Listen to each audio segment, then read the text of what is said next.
Hello. We are going to work a very simple exercise which is going to be very helpful to remember some derivatives. One of the derivatives I want you to practice today is the derivative of the exponential function. Whenever we have a function, and I'm going to put the formula here before doing the exercise. When we have e to the power of f of x, that is any function, if we have that this function is g of x, whenever we're going to find the derivative of g, that is g prima, what we have is that we simply repeat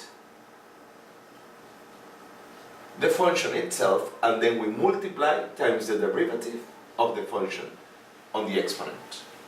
Did you get it? So it's very simple. Whenever we are going to derivate an exponential function, the derivative is the same times the derivative of the function on the exponent. Another function I want you to practice today is the derivative of the trigonometric function cosine. Whenever we have the cosine, that is, let's suppose that g of x is cosine of another function, let's say f of x.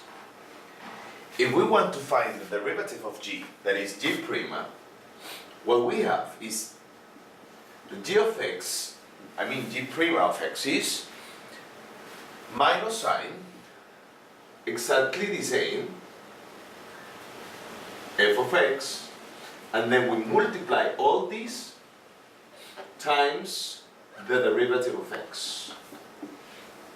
So again, I'm telling you, if we want to derivate cosine of f of x, the derivative is minus sine of f of x times f prima of x. That is the derivative of f. So, having said this, we're going to work this simple exercise, which I found. And there we go. Given the function e to the power of x over 2 plus 5 cosine to the power of 2x, we're going to find the derivative of f. And to do that, we're going to do it like, okay, then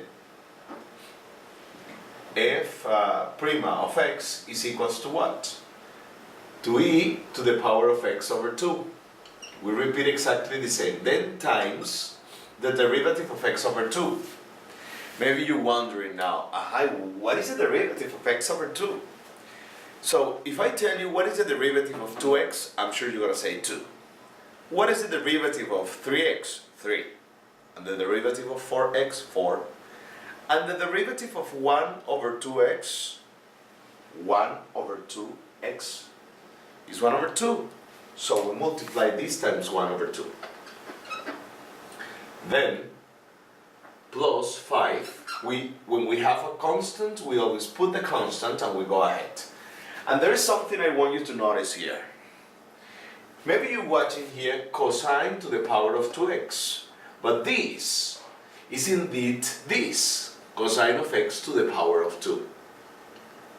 So whenever you see an exponent at the end of the trigonometric function, what you have is all the trigonometric to the power of 2. So to solve an exercise like this, we need to apply the chain rule. Remember, whenever you have a parenthesis to the power of something, we apply the chain rule. And to get the answer, that is the derivative of this, what we have is what? The 2 goes down, that is 2 cosine of x. And this 2 is minus 1 now, so I put here 1, right? And then we multiplied it times the derivative of cosine of x. So the derivative of cosine of x is minus sine of x. Of course, if you put it like that, it's completely wrong. You have to put it into parentheses to mean that this is multiplication. Otherwise, that's gonna mean that you're subtracting here, which is not the case. So I'm repeating again. If I have 5 cosine to the power of 2 of x, 5 is constant, you leave it like that. Because of the chain rule, the exponent goes down and it is 2 cosine of 2 cosine of x, and now to the power of 1, that is why I didn't put it here. But then you have to multiply times the inner derivative of this cosine of x, which is minus sine of x. Now let's simplify a little bit. To simplify this, what we have is what? E to the power of x over 2, because this is multiplied times 1 over 2, this is the same as putting it like that. Hope you understand. Here we have 5 times 2 is 10, but here we have a negative, that is 10 minus 1 times minus 1 is minus 10.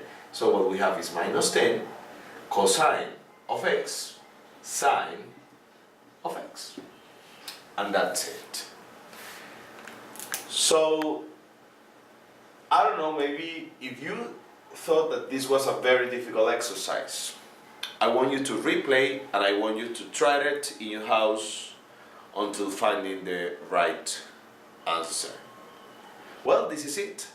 Thank you very much and keep on practicing.